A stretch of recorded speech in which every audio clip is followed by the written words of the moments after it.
33장 1절에서 9절까지 말씀입니다. 에스겔서 33장 1절에서 9절까지 말씀입니다.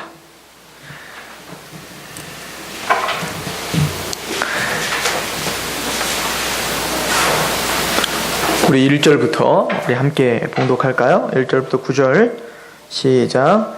여호와의 말씀이 내게 임하여 이르시되 인자야 너는 내 민족에게 말하여 이르라. 가령 내가 칼을 한 땅에 임하게 한다 하자. 그 땅 백성이 자기들 가운데에 하나를 택하여 파수꾼을 삼은 그 사람이 그 땅에 칼의 임함을 보고 나팔을 불어 백성에게 경고하되 그들이 나팔 소리를 듣고도 정신 차리지 아니하므로 그 임하는 칼에 제거함을 당하면 그 피가 자기의 머리로 돌아갈 것이라. 그가 경고를 받았던들 자기 생명을 보존하였을 것이나 나팔 소리를 듣고도 경고를 받지 아니하였으니 그 피가 자기에게로 돌아가리라. 그러나 칼이 임함을 파수꾼이 보고도 나팔을 불지 아니하며 백성에게 경고하지 아니하므로 그 중에 한 사람이 그 임하는 칼에 제거당하면 그는 자기 죄악으로 말미암아 제거되려니와 그 죄는 내가 파수꾼의 손에서 찾으리라. 아멘. 오늘 말씀은 파수꾼의 중한 책임과 복이라고 하는 말씀입니다. 에스겔은 하나님 앞에 선지자로 부름을 받았습니다. 그리고 이미 에스겔서 앞에 에스겔을 향해서 너는 파수꾼이다 라고 이야기를 하신 말씀을 이미 우리는 에스겔서 강의 초반에 이미 나누었습니다. 저는 이 말씀을 준비하면서 파수꾼 그리고 선지자를 동일한 선상에서 보고 파수꾼과 선지자는 오늘날 구원받은 하나님의 백성이라 라고 하는 시각으로 말씀을 전하는 거예요. 오늘 말씀에 보면 파수꾼의 중한 책임이 있다라고 하는 것을 보여주고 있죠. 이것은 군대를 갔다 오신 분들은 다 알아요. 초병은 전쟁에서 승리하고 승리치 못함에 굉장히 중요한 역할을 하죠. 그래서 불침번을 쓰던 아니면 초병이 우리 GOP 근무나 지금 비무장지대에서 근무를 서는 그 군인들이 보초를 만약에 잘못 서게 되면 어떤 군인 북한군이 지금 넘어오는 것에 대해서 제일 먼저 보는 사람들이 그 초병들인데 그 사람들이 그것을 빨리 부대에 알리지 않는다면 전쟁은 너무도 쉽게 우리가 지는 것으로 끝날 수가 있어요. 그래서 이 초병, 즉 파수꾼의 역할은 대단히 중요하다고 우리는 볼 수가 있습니다. 그런 것처럼 하나님은 에스겔을 파수꾼으로 세우시고 앞서서 하나님의 말씀을 보여주신 거잖아요. 그리고는 그 말씀에 맞지 않아 죄 가운데 거하고 있는 백성들에게 너희는 죄를 범하고 있어. 그들이 쓴 파멸이 오니까 제발 돌이켜라고 경고해야 될 그 중한 책임이 누구에게 있다고 말하는 거예요? 에스겔, 너에게 있다라고 이야기한다면 오늘 우리를 예레미야와 에스겔과 같은 하나님의 말씀을 맡아 전파하는 선지자라 생각하고 우리를 복음의 파수꾼이라 생각한다면 구원받은 하나님의 백성의 이 파수꾼됨의 이 책임은 대단히 묵직한 것이다 라고 하는 것을 우리 오늘 볼 수가 있는 거죠. 쉽게 얘기해서 오늘 본문은 이런 거예요. 파수꾼이 만약에 어떤 죄에 대해서 경고하라 할 때 그들이 쓰면 너희들은 죽는다 라고 선포를 했어요. 그런데도 그들이 강팍하여 믿지 않고 돌이키지 않으며 지옥에 가든 안 가든 상관없으니 니나 잘해라. 난 내 일목을 믿는다 라고 한다면 그건 어쩔 수 없는 거라는 거죠. 그것까지 너희들이 바꿀 수 있는 재간은 너희에게 없다는 거예요. 그래서 그들의 그 강팍감과 그 완고함은 하나님이 그들에게 죄를 물어 당연히 심판을 하겠지만 반대로 그 죄를 받는데 그 죄에 대한 경고를 하지 않게 되면 그 죄를 그에게 묻겠죠. 왜? 그건 듣건 안 듣건 그들의 죄로 말미암아 파멸을 갖는 것은 당연한 거예요. 죄값을 받는 건 당연하지만 또한 그 죄값을 누구에게도 묻겠다는 거예요? 파수꾼에게도 묻겠다라고 하는 것이죠. 그렇다면 이 메시지가 우리에게 어떤 의미가 있는지, 구원받은 자가 복음을 전하지 않을 때 그러면 어떤 화가 있다는 건지 또 어떤 복이 있다는 건지 이런 것들을 우리가 좀 상고해보고자 하는 겁니다. 먼저는 우리 파수꾼으로 부름을 받고 선지자로 부름을 받으며 복음 전도자로 부름을 받는다는 것은 자기의 뜻대로 부름을 받는 건 아니에요. 에스겔 또한 에스겔이 찾아가서 하나님 내가 한번 파수꾼 좀 돼볼까요? 라고 해서 하나님께 찾아간 게 아니고 하나님이 갑자기 에스겔에게 나타나 부르시더라는 거죠.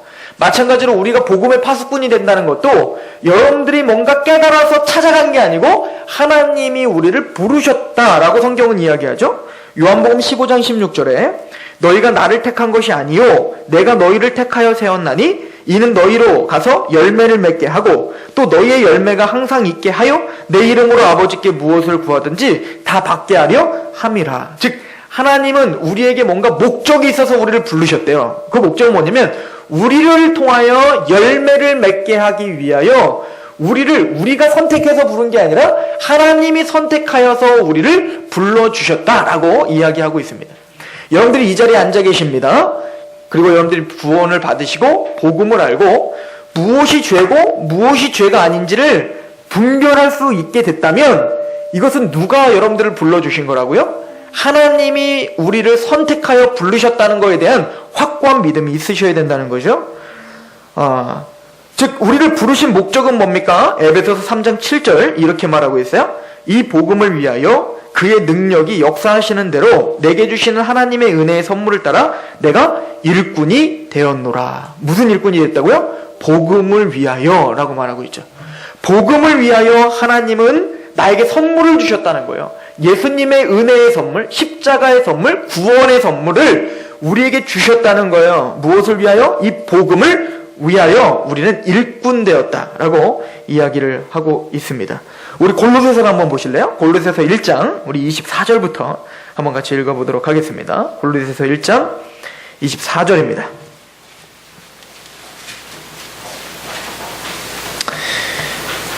같이 한번 봉독합니다. 시작. 나는 이제 너희를 위하여 받는 괴로움을 기뻐하고 그리스도의 남은 고난을 그의 몸된 교회를 위하여 내 육체에 채우노라.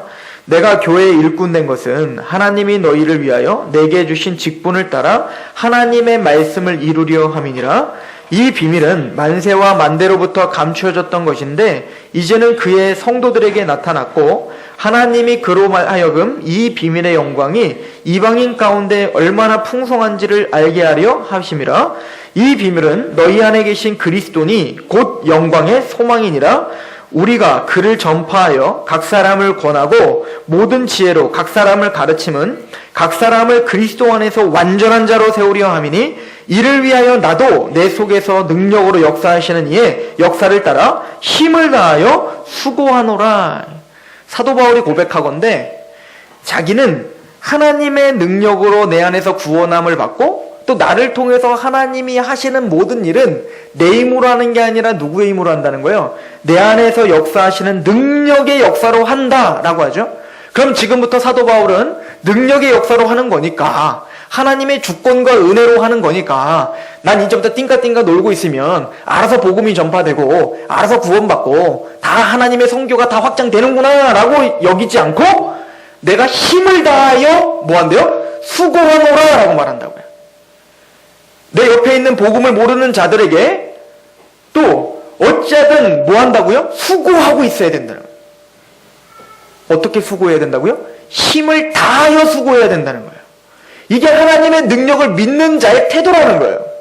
하나님의 능력이 내 안에서 역사한다고 믿는다면 내 옆에 있는 사람들에게 복음을 전하기 위하여 힘을 다하여 수고하고 있어야 돼요. 이것이 이런 역사와 이런 수고하는 것을 사도 바울은 예수님이 십자가에서 담당하신 고난이 남겨졌다는 거예요. 그래서 예수님은 이걸 우리에게 뭐라고 했냐면 자기 십자가를 지고 나를 따라와 라고 이야기했죠. 예수님의 십자가를 믿고 구원받아 파수꾼으로 부름을 받은 자는 이제는 예수님이 남겨놓은 그 십자가를, 그 고난을 어디다 채워야 돼요? 내 육체에 채워야 된다는 거예요. 이건 구원의 문제가 아니에요. 이것은 구원받은 자가 마땅히 취해야 될 태도라고 사도 바울은 이야기하고 있는 거죠. 그리고 말합니다. 남은 고난을 그의 몸된 무엇을 위하여? 교회를 위하여 라고 말하고 있어요. 즉 이 교회 공동체에서 온전한 복음이 전파돼야 되고 또 이 교회 공동체를 위하여 내가 고난을 채워야 돼요. 왜요? 이 교회 공동체를 통하여 내 옆에 있는 사람이, 내 아는 사람들이 경고함을 받아야 되기 때문에 그렇습니다. 사도 바울은 그래서 끊임없이 하나님의 지혜와 그 비밀, 즉 예수님을 끊임없이 전파하며 힘을 다하여 수고하고 자기의 고난을 자기 몸에 채우고, 누굴 위하여? 이 교회를 위하여. 이것이 파수꾼, 즉 선지자, 하나님께 부름받은 구원받은 복음의 성도들이 해야 될 태도라고 성경은 이야기하고 있습니다. 다시 말씀드립니다. 이 일을 위하여 하나님이 먼저 우리를 선택했다고요. 나는 그런 자격이 안 되는데요, 나는 그럴 만한 아직 인물이 안 됩니다 라고 하는 것은 우리 생각이에요. 이 자리에 여러분들이 복음의 감격이 있다면 모두가 다 사도 바울과 동일한 사명 가운데 있음을 믿으시기 바랍니다. 마가복음 3장 13절에 제자들을 부르실 때 하신 말씀인데, 또 산에 오르사 자기가 원하는 자를 부르시니 나온지라. 제자들을 모두가 다 누가 원해서 불렀다고요? 주님이 원해서 부르셨어요. 제자를 부를 때 주님이요, 그냥 가다가 얘 너 와라, 얘 너 와라 이렇게 안 부르셨습니까? 밤이 맞도록 기도하셨다라고 성경에 써있어요. 그만큼 뭐야? 심사숙고하여 기도 중에 원하는 사람이 생겼어요. 그래서 움직이시고 베드로를 부르신 거예요. 심사숙고하여 기도 중에 마음을 정하셔서 야고보가 보이어서 야고보를 부르신 거예요. 마찬가지로 우리는 우연이라고 이야기하고 있고, 때로는 내 친구 때문에 아니면 누구 때문에 교회에 왔다고 하고 있지만, 성경적인 시각으로는 주님이 심사숙고하여 기도 중에 주님이 전적으로 원하셔서 여러분들을 파수꾼으로 세워주셨다는데 믿음을 가지셔야 됩니다. 그러므로 난 파수꾼이 아닙니다 라고 할 사람은 난 구원 못 받았습니다 라고 하는 것과 동일한 외침이라는 것을 아시고 오늘 설교를 들으시란 얘기입니다. 믿으십니까? 성경은 더 나아가서 예수님이 그렇게 부르심을 받은 것은, 하나님의 일꾼, 복음의 파수꾼으로 부르심을 받은 것은 또 이 땅에서 주님이 기도하시고 정했다고 제가 이렇게 얘기했지만 심사숙고를 설명하기 위한 거지, 이미 여러분들이 태중에 있을 때, 엄마 뱃속에 아직 태어나서 선한 일이나 악한 일을 하기도 전에 이미 여러분들을 그런 일꾼으로 세워주시기로 하나님은 작정했어요. 구약이나 신약이나 마찬가지예요. 구약의 에레미야가 선지자로 택함을 받았는데 언제 택함을 받았죠? 에레미야서 1장 5절에 보면 내가 너를 모태에 짓기 전에 너를 알았고 내가 배에서 나오기 전에 너를 성별하였고 너를 여러 나라의 선지자로 세웠노라 하시기로. 언제요? 태중에서 너희가 지어지기도 전에 나는 너를 알았고 내가 너를 통하여 파수꾼 선지자로 세우기로 결정했다라고 이미 못을 바꾼단 말입니다. 그러면 신약은 다릅니까? 아니죠. 신약은 더더욱 그런 메시지가 많죠. 바울이 하는 얘기를 들어보세요. 갈라디아서 1장 15절부터 보면, 그러나 내 어머니의 태로부터 나를 택정하시고, 언제 택정하셨다고요? 어머니의 뱃속부터 나를 이미 택정하시고 그의 은혜로 나를 부르시니가 그의 아들을 이방에 전하기 위하여 그를 내 속에 나타내시기를 기뻐하셨을 때 내가 곧 혈육과 의논하지 아니하였다라고 이야기를 하죠. 즉 사도 바울을 택한 것도 이미 사도 바울이 이 땅에서 뭔가를 잘하니까, 얘가 말을 좀 잘하는데 그래서 택한 거 아닌 거예요. 얘가 좀 능력이 있는데 그래서 택한 거 아니라고요. 그런 거와 상관없이 하나님은 여러분들을 전적인 주권으로 부르시고 택하셔서 여러분들은 복음을 알았고 복음의 파수꾼이 된 것입니다. 이거에 대한 확고한 믿음이 저와 여러분들 가운데 있으시길 소망합니다. 왜 부르셨을까요? 여러분들 왜 불렀을까요? 그 목적이 뭘까요? 에스겔 왜 불렀다고 합니까? 하나님의 말씀, 하나님의 경고를 대신하게 하기 위함이다 라고 말하죠. 우리를 부르신 목적도 마찬가지죠. 그래서 사도 바울은 자신의 부르심의 목적을 이렇게 정리를 해요. 나는 복음의 제사장이다 라고 이야기를 하죠. 우리 찾아봅니다. 로마서 15장 16절.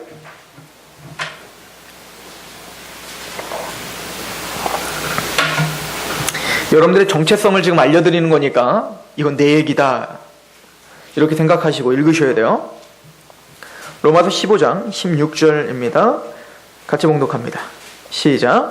이 은혜는 곧 나로 이방인을 위하여 그리스도 예수의 일꾼이 되어 하나님의 복음의 제사장 직분을 하게 하사 이방인을 제물로 드리는 것이 성령 안에서 거룩하게 되어 받으실 만하게 하려 하심이라. 사도 바울 자신을 뭘로 택하셨다? 복음의 제사장이구나. 그래서 베드로전서에 보면 우리를 왕같은 제사장이구나 라고 이야기하고 있잖아. 이게 다른 말로 말하면 선지자구나. 이게 다른 말로 말하면 파수꾼이구나. 이 얘기인 거예요. 여러분들은 제사장이면서 왕이면서 선지자면서 파수꾼이에요. 예수님 때문에. 복음을 알고 있는 그 순간부터. 그러면 이 복음의 제사장은 하나님 앞에 제사를 드리고 예배를 드리고 하나님께 영화롭게 하나님을 영화롭게 해드리는 자인데 무엇을 가지고 영화롭게 해드리냐면 이방인을 제물로 드리며 지금 뭐죠? 믿지 않는 자들을 하나님 앞에 제물로 드리며 하나님을 영화롭게 하는 제사장들이라는 얘기예요. 이해가십니까? 제가 이거 몇 번 설명한 것 같아요. 로마서 12장 1절에 그러므로 이제 우리는 하나님 앞에 거룩한 산 제물로 드려라 라고 말하죠. 우리는 원래 제물이었어요. 살아있어갖고 끝까지 하나님 앞에 반역했던 자였어요. 그렇죠? 막 도망 다녔잖아요. 하나님 앞에 도망 다니고 하나님 말씀대로 살기 싫어하고 하나님 내가 죽었습니다라고 하지 않고 내가 살았습니다. 내 맘대로 하겠습니다. 내 뜻대로 하게 해주셔서 이렇게 살아가지고 전혀 제물되고 싶어하지 않았던 사람들이잖아요. 이기적이고 욕망이 가득하고 내 뜻이 하나님의 뜻이라고 이렇게 착각하며 살았던 사람들 아닙니까? 모두가 다. 그런데 우리가 언제 제물됐습니까? 난 죽었어 라고 언제 그렇게 됐어요? 예수님의 십자가를 만났을 때 이제 내가 사는 것은 육체 가운데 사는 것은 내가 사는 것이 아니요 나를 위하여 나를 죄를 위하여 죽으신 십자가에 죽으신 예수님을 위하여 사는 것이구나 라고 우린 믿게 됐잖아요. 그래서 우린 제물된 거잖아요.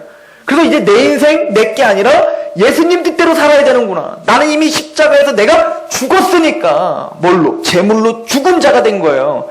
그래서 우리는 예수님 십자가를 만남으로 나는 이젠 거룩한 산 제물로 드리기로 결정한 사람이 됐잖아요. 이게 복음을 만난 사람의 특징이에요. 물론 우리를 볼 때 내가 정말 그런가? 라고 생각할 수 있겠지만 이미 여러분들은 예수 그리스도로 말미암아 구원을 받았다면 이미 그 준비는 돼 있는 사람들인 거예요. 믿으십니까? 이미 나는 십자가에서 죽기로 작정한 사람들이 된 거죠. 그 얘기를 하는 거죠. 마찬가지로 내 옆에 있는 사람도 지금 자기의 욕심과 자기의 지식이 최고라고 생각하고 있는 사람이 십자가를 만나면 다 꼬꾸라져야 되는 거예요. 지금은 살아서 하나님 앞에 드리지 않고 내 맘대로 살고 그게 내 뜻이라고 말하고 있는 사람인데 십자가를 알게 해서 그도 나처럼 주님 앞에 엎어지게 해야 된다고요. 그게 제물로 드리는 방법이에요. 근데 그걸 뭘로 하냐면 복음으로 하는 거예요. 그래서 우리는 무엇으로 이 이방인들을 하나님께 드리는 제사장이 된 거예요?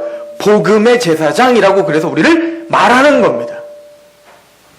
베드로전서 2장 9절에서 10절 그래서 우리가 잘 아는 말씀. 그러나 너희는 택하신 족속이요 왕같은 제사장들이요 거룩한 나라요 그의 소유가 된 백성이니 이는 너희를 어두운 데서 불러내어 그의 기이한 빛에 들어가게 하신 이에 아름다운 덕을 선포하게 하려 하심이라. 너희가 전에는 백성이 아니더니 이제는 하나님의 백성이요 전에는 국류를 얻지 못하였더니 이제는 국류를 얻은 자다.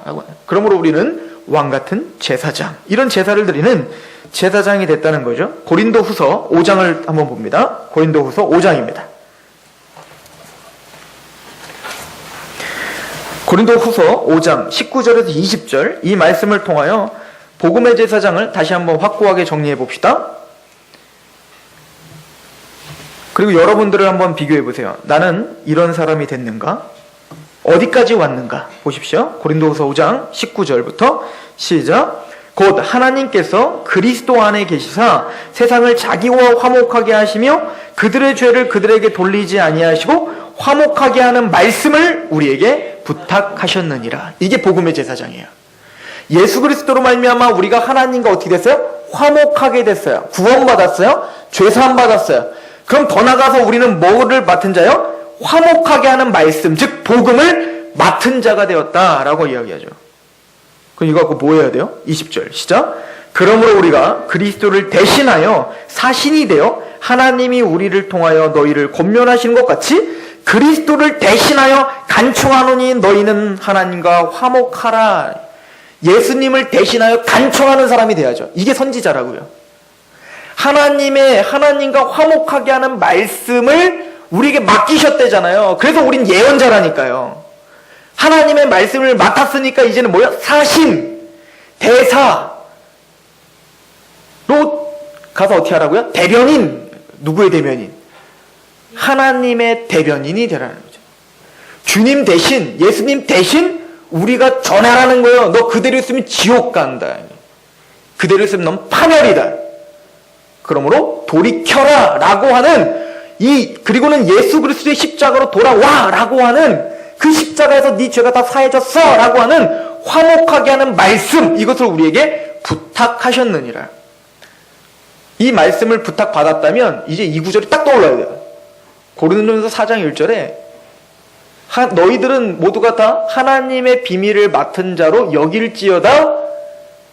하나님에게 비밀을 맡은 자에게 구할 것은 중성이니라.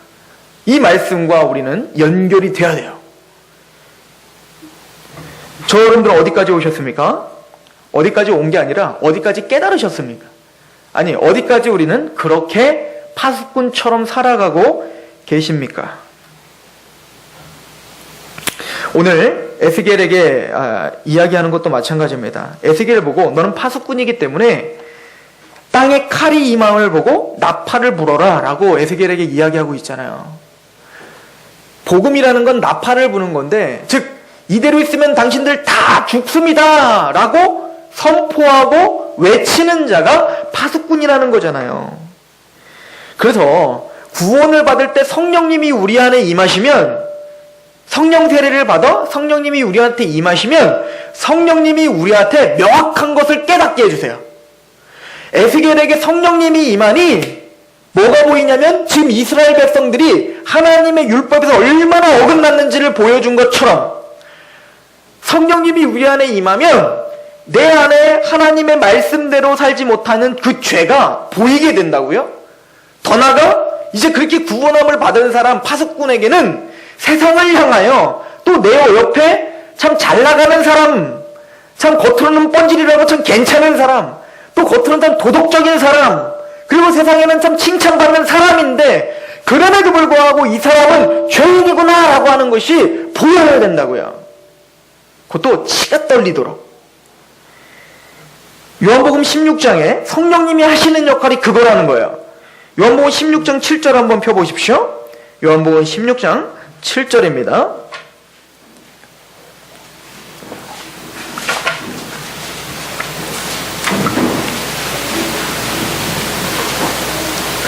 그러나 내가 너희에게 실상을 말하노니 내가 떠나가는 것이 너희에게 유익이라. 내가 떠나가지 아니하면 보혜사가 너희에게 오시지 아니할 것이요 가면 내가 그를 너희에게 보내리니. 즉 성령님이 오실 거죠. 성령님이 오셔서 뭐합니까? 8절 같이 읽습니다. 시작. 그가 와서 죄에 대하여 의에 대하여 심판에 대하여 세상을 책망하셔요. 즉 성령님은 우리 안에서 죄가 뭔지 의가 뭔지 심판이 뭔지를 알게 하신단 말이죠. 그럼 죄가 뭡니까? 9절 시작. 죄에 대하려 함은 그들이 나를 믿지 아니함이요. 아무리 깨끗해 보여도 간디가 비폭력 저항, 그래서 아무리 위인이라 칭함을 받았다 할지라도 그도 죄인이구나를 깨달아야 돼요. 내 사랑하는 사람이 참 버금씨도 살 것 같아 라고 그런 얘기를 듣는 사람일지라도 예수 그리스도를 거부하는 그 반역이 하나님 앞에는 처절하게 죽임을 당해야지 마땅한 죄인이구나 라고 하는 것이 깨달아져야 돼요. 그리고 의에 대해서 깨닫습니다. 10절 시작. 의에 대하려 함은 내가 아버지께로 가니 너희가 다시 나를 보지 못하면. 의롭다함이라는 것은 뭔가 우리가 최선을 다하고 도덕적으로 뭔가 깨끗하면 의인 되는구나가 아니고 그렇게는 절대 될 수 없구나. 의인은 내 아버지께로 내가 가야 돼. 즉 예수님이 십자가에 죽으시고 부활하고 승천해야 내가 의롭게 될 수 있는 거구나를 깨닫는 거예요. 이게 성령님이 깨닫게 해주시는 거예요. 내가 아무리 뭐 교회에서 뭐 별짓을 다 하고 내가 뭐 별걸 다 체험하고 내가 뭐 교회를 막 100개 적고 내가 막 헌금을 막 한 몇 억씩 막 하고 아무리 그런 뭐 종교적인 어떤 뭐 최고봉이라 할지라도 내 안에 예수님이 죽으시고 부활하고 승천한 것이 내 얘기가 아니면 난 의가 아니구나를 깨달아야 돼요. 그리고 심판을 깨달아야 돼요. 11절 시작. 심판에 대하여는 이 세상 임금이 심판을 이미 받았다는 걸 깨달아야 돼요. 아, 예수님이 십자가에 죽으심으로 이미 세상 권세는 다 무너졌구나. 예수님이 십자가에 죽으심으로 이 사탄은 머리가 밟혔구나. 그래서 더 이상 우리를 죄 가운데 끌어갈 수 없구나. 주님은 심판을 이기셨구나. 그래서 진실로 너에게는 내 말을 듣고 또 믿는 자는 영생을 얻었고 심판에 이르지 아니하는구나. 예수 그리스도를 믿지 않고 이 십자가와 부활과 이 복음을 받아들이지 않는 것이, 이걸 받아들이지 않는 것 자체가 심판이라는 것을 명확하게 알고 그것을 경고하는 사람이 돼야 돼요. 왜죠? 우리 안에 성령님이 살아 계시다면.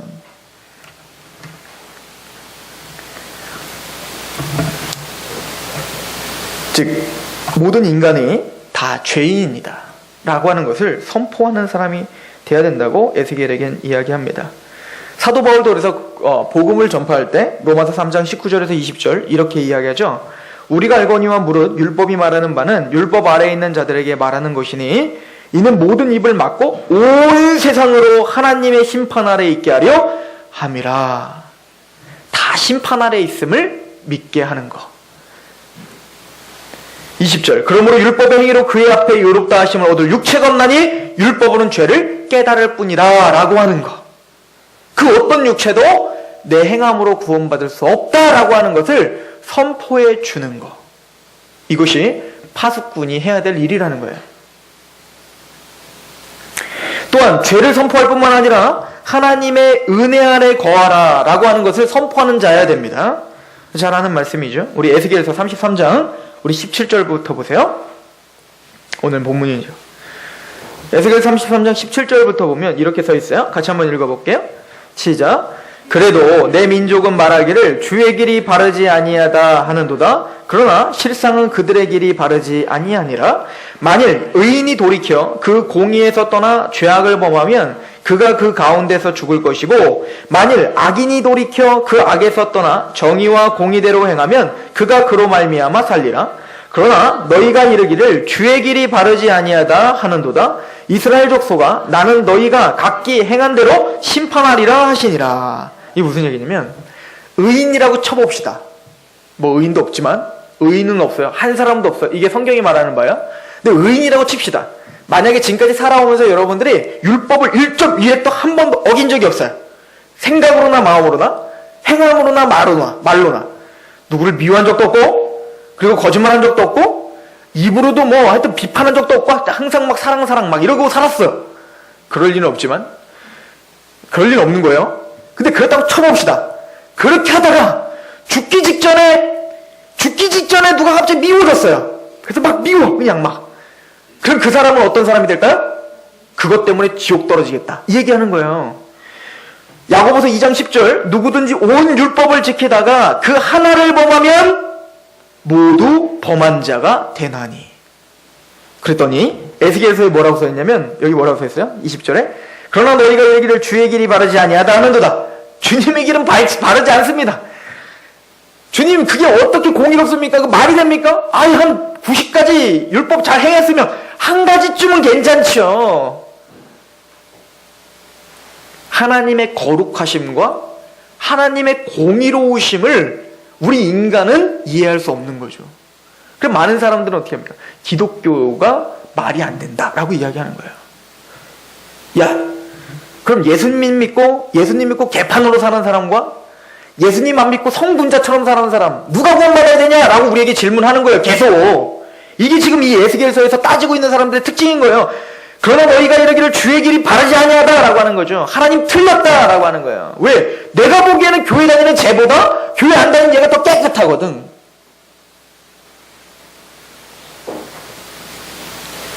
성경이 진짜 우리에게 요구하는 것은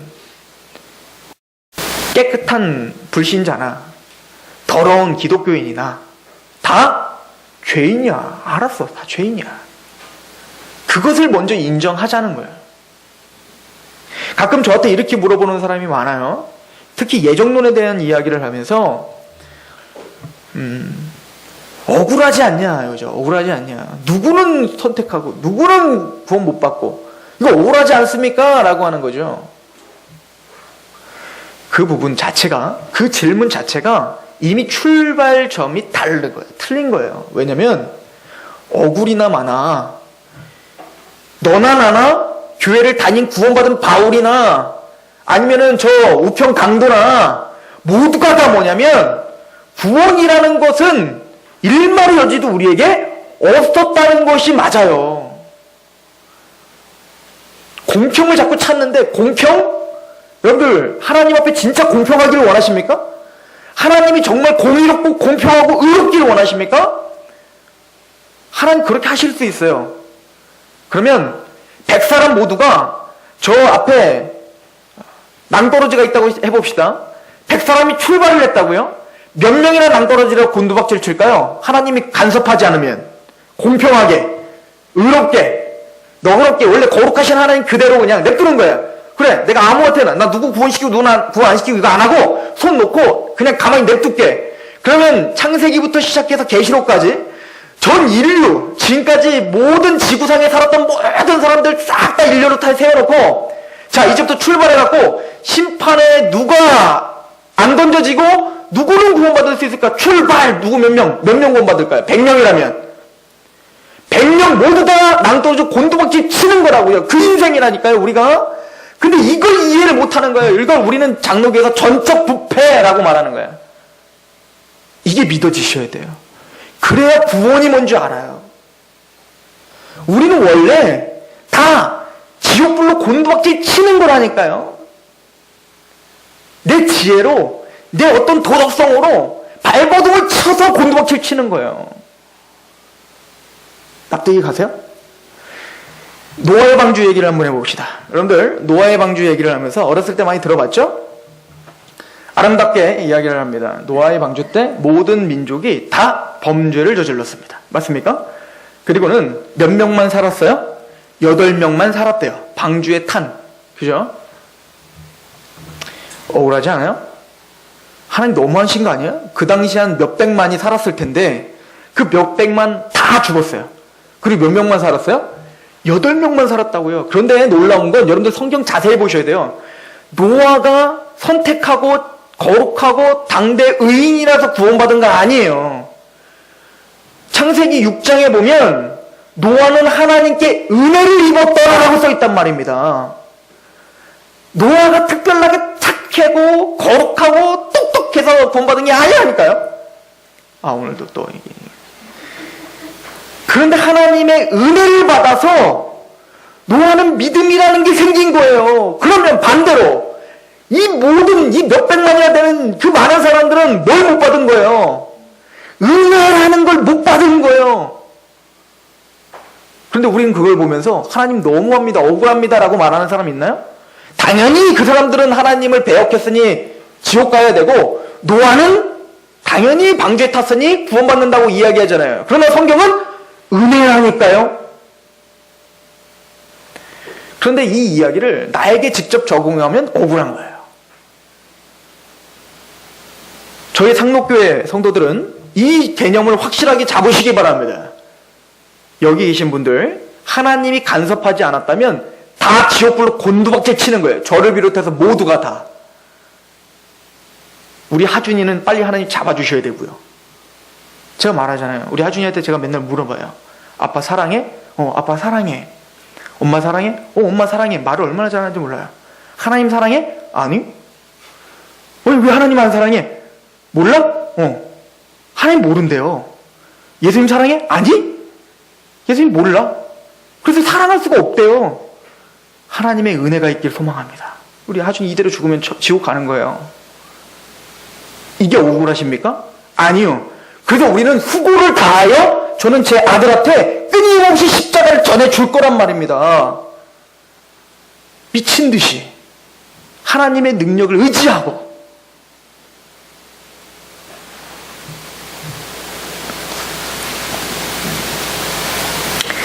우린 다 그 자비로우신 왕 앞에, 그 자비 앞에 무릎을 꿇어라라고 얘기해야 돼요. 이거와 같아요. 반역자가 있었어요. 한 나라에 반역자가 있었는데 이 반역자는 끝까지 이 왕이 싫은 거예요. 그래서 죽어도 싫다고 막 그래서 걸려서 이제 감옥에 갔어요. 사형에 처하게 되려고 했는데 이 자비로운 왕이 그 반역자에게 간 거예요. 그리고는 이렇게 말하는 겁니다. 내가 네 죄를 용서해 주마. 내 앞에 무릎을 꿇겠느냐? 내 법도에 따르겠느냐? 내 자비를 받아들이겠느냐? 라고 말했는데 이 반역자는 어떻게 할까요? 나는 차라리 죽음을 선택하겠소. 이게 보통 반역자의 태도죠. 그죠? 죽음을 각오하고 네가 나한테 자비를 베풀어도 나는 너를 대적하고 이를 크게 물고 그렇게 죽어버리겠소. 이렇게 말을 하죠. 이게 지금 모든 사람들의 태도인 거예요. 하나님의 자비가 선포돼도 난 지옥 가는 게 낫다. 이게 내 주먹을 믿지 라고 하는 말과 똑같은 거예요. 웃기고 있네. 지옥 무섭지 않아. 난 지옥이 무겁지 않고 당신에게 무릎 꿇을 일 없소. 당신의 자비. 그런 웃긴 소리 하지 마시오. 이게 저와 여러분들의 원래 마음이었다고요.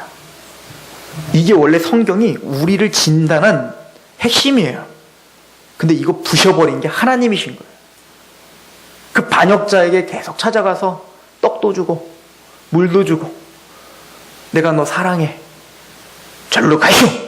그런데 또 끊임없이 와서 야 이거 간수해고 문 좀 따줘라.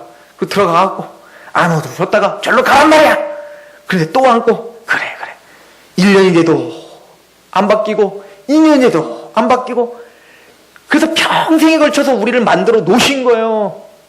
그래서 그 사랑에 녹은 것 뿐이에요. 그 왕이 감히 그 반역자의 그 감옥에 직접 와서 자기 아들까지 보내며 그렇게 우리를 사랑하신 거예요. 그래서 우리는 파수꾼이 됐습니다.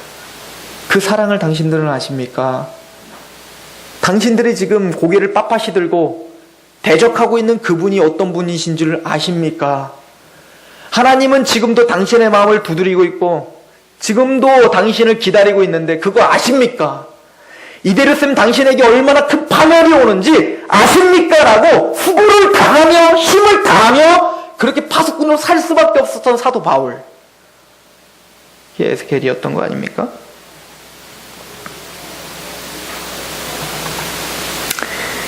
그래서 사도 바울은 디모데에게 이렇게 이야기하죠. 원래요, 에스겔에게도 이미 얘기했어요. 네가 아무리 이야기해도 그들은 듣지 않을 거다라고 이미 에스겔 초반에 이야기했다니까요. 그래서 그들의 머리는 화강암 같다라고 말했어요. 아주 돌덩어리다라고 말했어요. 그래서 내가 너희에게 금강석 같은 머리를 줄게. 더 확실한 믿음을 줄게 라고 약속을 했던 거 기억나시죠? 그리고는 사도 바울이 디모데에게 이렇게 말합니다. 디모데후서 4장 1절에 하나님 앞과 살아있는 자와 죽은 자를 심판하실 그리스도 예수 앞에서 그가 나타나실 것과 그의 나라를 두고 엄히 명하노니 너는 말씀을 전파하라. 때를 얻든지 못 얻든지 항상 힘쓰라. 범사의 오래 참음과 가르치심으로 경책하며 경계하며 권하라. 이게 우리가 해야 될 일이라고 이야기하고 있는 거예요. 받아들이든 받아들이지 않든 때를 얻든지 못 얻든지 그냥 선포하라는 거예요. 속의 경읽기인데요? 맞아, 속의 경읽기인데 소한테 계속 말하면 그 소가 바뀌어서 사람 되더라 라고 하는 거예요.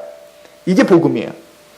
속의 경읽기처럼 복음이 안 들려요, 우리도. 근데 계속 전하다 보면 하나님의 능력으로 소가 사람 돼요. 어느 순간 갑자기 복음이 깨달아져요. 기적이죠. 이해 가세요?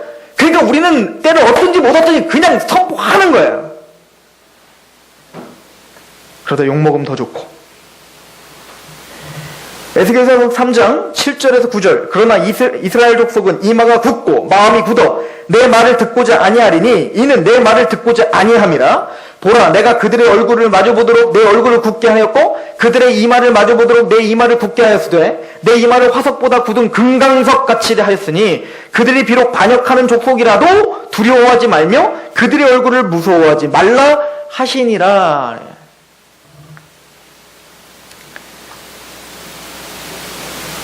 하나님은 우리의 그 충성을 보고 계시는 거예요.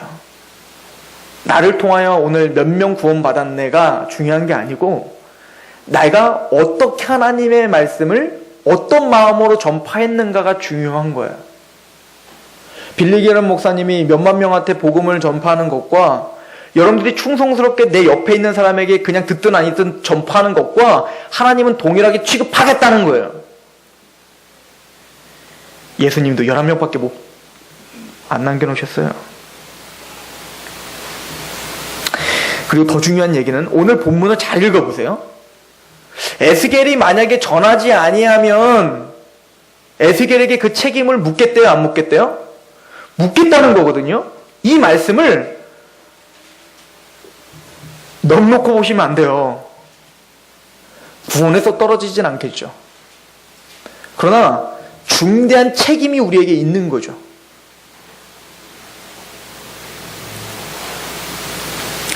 이거는 구약이기 때문에 그렇게 말한 게 아니에요. 사도 바울의 말을 좀 들어보실래요? 고린도전서 9장 16절에서 17절. 내가 복음을 전할지라도 자랑할 것이 없으면 내가 부득불할 일입니다. 만일 복음을 전하지 아니하면 내게 화가 있을 것이래잖아요, 사도 바울이. 근데 여러분들 이런 긴장감이 여러분들에게 있습니까? 죄송합니다. 나에게 있나? 지금 저한테 얘기하는 거예요.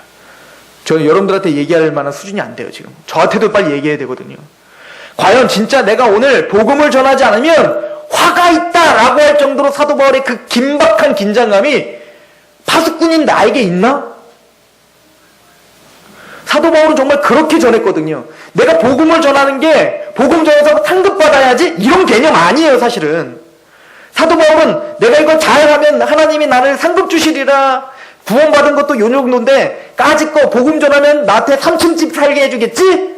이런 개념으로 복음 전한 게 아니고 급박하게 내가 복음을 전하지 않으면, 부득불 내가 복음을 전하지 않으면 나에게 화가 있을 것처럼 전했단 말입니다. 그러니까 우리가 잘못 생각하고 있는 거죠. 복음 전하지 않으면 상급 까짓 거 조금 덜 받으면 어때?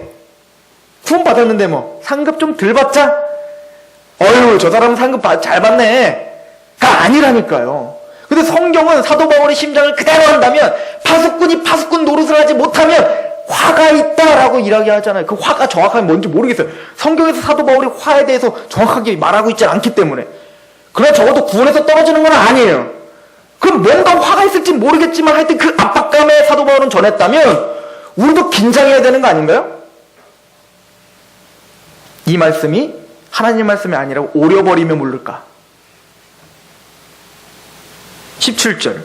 내가 내 자의로 이것을 행하면 상을 얻으려니와 내가 자의로 아니한다 할지라도 나는 사명을 받았노라. 그러니까 복음을 전하는 사람에게 두 가지 특징이 있대요. 첫 번째는 자의로 하는 사람이 있다는 거예요. 막 누가 시키지 않아도 막 복음을 전하고 싶으면 미치겠다서 막 복음을 전하면 뭐가 있다?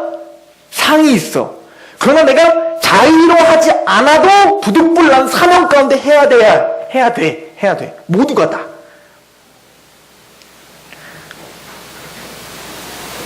이 말씀이 저에게 대단히 중압감 있게 저에게는 왔거든요. 여러분들은 어떤지 모르겠어요? 아까도 제가 잠깐 봤지만 에레미야 선지자, 구약의 파수꾼들이었던 선지자들은 어떤 마음으로 이 하나님의 말씀을 전파했는가 보시면 에레미야서 20장 9절. 내가 다시는 여호와를 선포하지 아니하며 그의 이름으로 말하지 아니하리라 하면 나의 마음이 불붙는 것 같아서 골수에 사무치니 답답하여 견딜 수 없다. 여러분들 이런 마음 진짜 있으십니까? 막 복음을 말하지 않으면 막 답답해서 미치겠는 거예요. 막 그냥 그렇게 잘 먹고 잘 살면 됩니다. 근데 기도만 열심히 하세요. 교회 다녀서 복 받으시면 되죠. 그렇게만 말하면 내 마음이 답답해야 돼요. 복음을 모르는 사람을 보면 막 답답해야 돼요. 막 십자가, 그 예수님의 십자가를 알려주고 싶어서 답답했다. 에레미야는 그렇게 이야기하고 있어요. 로마서 1장 13절 한번 보실래요? 로마서 1장 13절입니다.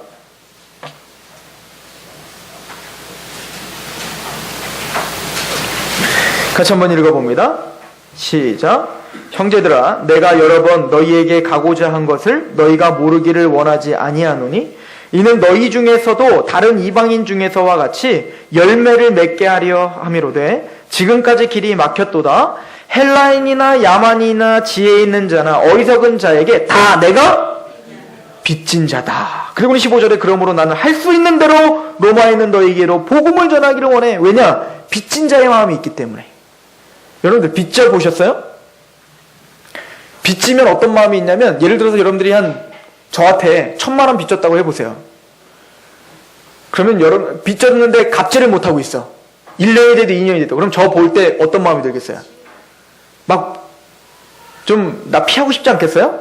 막 뭔가 껄끄럽고 나 보면 갚아야 되는데 갚아야 되는데 막 이런 마음이 들어야 되잖아요. 근데 사도 바울이 꼭 그런 마음인 거예요.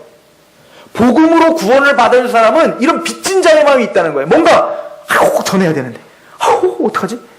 오늘도 못 전했네. 이런 마음이 있는 거예요. 근데 제가 보니까 우리 성도들 그런 마음이 있는 것 같아요. 전해야 된다. 왜 못하지? 이런 마음이 있는 것 같긴 해. 그죠? 담대하지 못해서 그렇지. 근데 적어도 복음이 있는 사람에게는 이런 빚진 마음이 있는 거예요. 뭔가 해야 되는데 못하는 그런 마음, 뭔가 상쾌하지 않는 마음, 뭔가 복음을 전하지 않은 뭔가 찝찝한 그 마음이, 이 빚진 자의 마음이 우리 마음 가운데 있어야 되는 거예요. 그래서 사도 바울은요, 부득불 그렇게 복음을 전하러 때를 얻든지 못 얻든지 그렇게 다닌 거예요. 미친 듯이. 이것이 파수꾼입니다. 여호와의 입의 말을 대신 경고하는 것이 파수꾼입니다. 그러면 신명기 13장 4절에서 5절에 보면 이런 말씀이 서 있는데 잘 보세요. 너희는 너희의 하나님 여호와를 따르며 그를 경외하며 그의 명령을 지키며 그의 목소리를 청종하며 그를 섬기며 그를 의지하며 그런 선지자나 꿈꾸는 자는 죽이라. 거짓 선지자는 죽여버리래요. 구약시대에. 그러면 이 거짓 선지자가 어떤 선지자인데요? 이는 그가 너희에게 너희를 애굽 땅에서 인도하여 내며 종되었던 집에서 속량하신 너희의 하나님 여호와를 배반하게 하려. 지금 뭐죠? 구속시켜주신 구원의 하나님을 모르게 하는 거죠. 그리고는 뭘 하죠?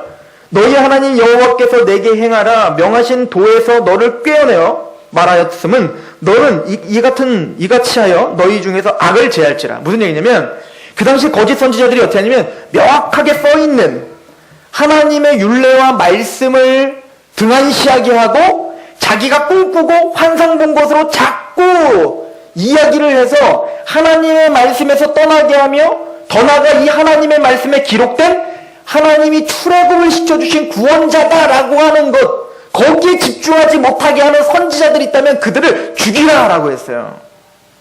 오늘날도 하나님의 이름과 예수님의 이름은 이야기하지만 파수꾼이 써있는 말씀이 아닌 자꾸 무슨 환상, 꿈 이런 것들만 심어주고 복음을 전하지 않는다면 그는 거짓 선지자예요. 마찬가지로 저는 이 서산상록교회에 선지자들이 있길 소망합니다. 어떤 선지자? 십자가 복음만을 전하는 선지자가 있길 소망합니다.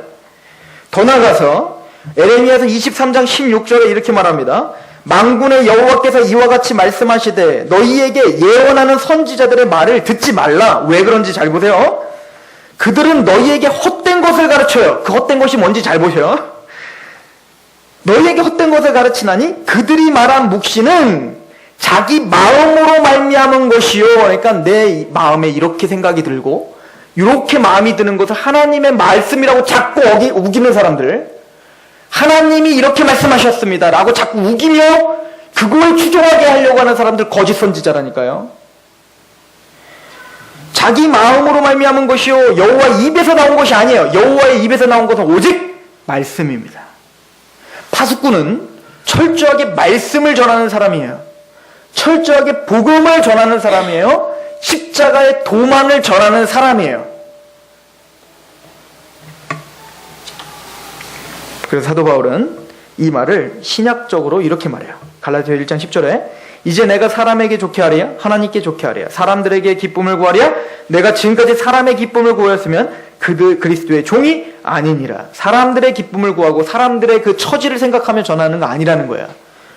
갈라디아 1장 6절 그리스도의 은혜로 너희를 부르신 이를 이같이 속히 떠나 다른 복음을 따르는 것을 내가 이상히 여기노라. 다른 복음은 없나니 다른 어떤 사람들이 너희를 교란하여 그리스도의 복음을 변하게 하려 함이라. 그러나 우리나 혹은 하늘로부터 온 천사라도 우리가 너희에게 전한 복음 외에 성경이 기록된 복음 외에 다른 복음을 전하면 저주를 받는 거야. 우리가 전에 말하였거니와 내가 지금 다시 말하노니 만일 누구든지 너희가 받는 것 외에 다른 복음을 전하면 저주를 받는다. 기록된 것 외에 다른 걸 전하면 저주받아요. 하나님의 말씀만 전하십시오.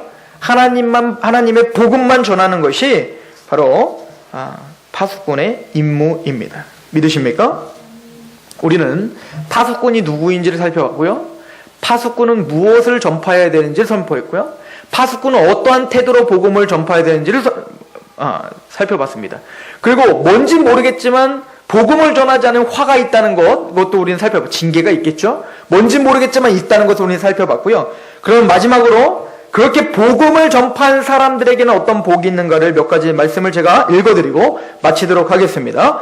야고보서 5장 20절 너희가 알 것은 죄인을 미혹된 길에서 돌아서게 하는 자가 그의 영혼을 사망에서 구원할 것이며 허다한 죄를 덮을 것이라. 그러니까 복음을 전하여 그들이 복음으로 돌아오게 하는 사람들은 생명을 살리는 특권이 있다라고 이야기하는 거고요. 다니엘서 12장 3절 지혜 있는 자는 궁창의 빛과 같이 빛날 것이요 많은 사람을 옳은 대로 돌아오게 한 자는 별과 같이 영원토록 빛나는 하나님의 영광스러운 그 스타가 된다라고 이야기합니다. 디모데후서 4장 3절에서 8절 때가 이르르니 사람이 바른 교훈을 받지 아니하며 귀가 가려워서 자기의 사욕을 따르는 스승을 많이 두고 또 그 귀를 진리에서 돌이켜 헛단한 이야기를 따르리라. 교회에서도 끊임없이 막 잘 되라, 잘 먹고 잘 살아라, 너 건강해질 거다 그런 얘기만 좋아하는 사람들이 수두룩하게 될 거라는 걸 마지막 때가 되면, 그러나 그때의 죄와 십자가와 복음을 전하는 사람들 5절 그러나 너는 모든 일에 신중하여 고난을 받으며 뭘 받으며? 고난을 받으며 전도자의 일을 하며 내 직무를 다하라.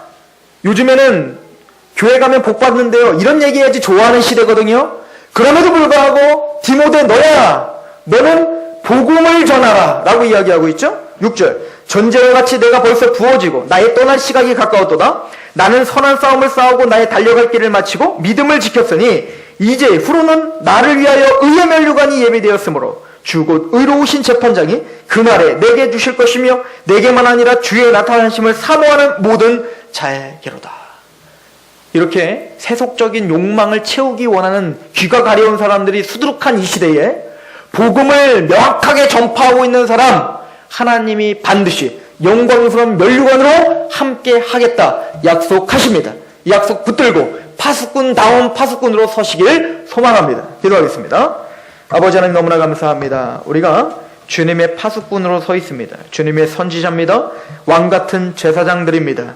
주여 우리 마음에 하나님의 복음을 전파하지 않으면 내 마음에 불이 붙은 것 같아서 그 복음을 선포하는 일이 우리의 기쁨이요 우리의 열정이요 우리의 모든 것이 되게 하여 주옵소서. 사도 바울이 십자가 외에는 알지 않기로 작정한 것처럼 주여 우리가 그렇게 살게 하시옵소서. 주 하나님이여 성령님 함께 해주셔서 우리의 복음의 파수꾼들이 되게 하여 주옵소서. 내가 거하 있는 그곳에서 하나님의 복음이 선포되게 하시옵시고 내 삶을 통하여서 하나님의 복음이 선포되게 하여 주옵소서. 파수꾼다운 파수꾼으로 우리를 세워주실 하나님을 기대하며 예수 그리스도의 이름으로 감사하며 기도하옵나이다.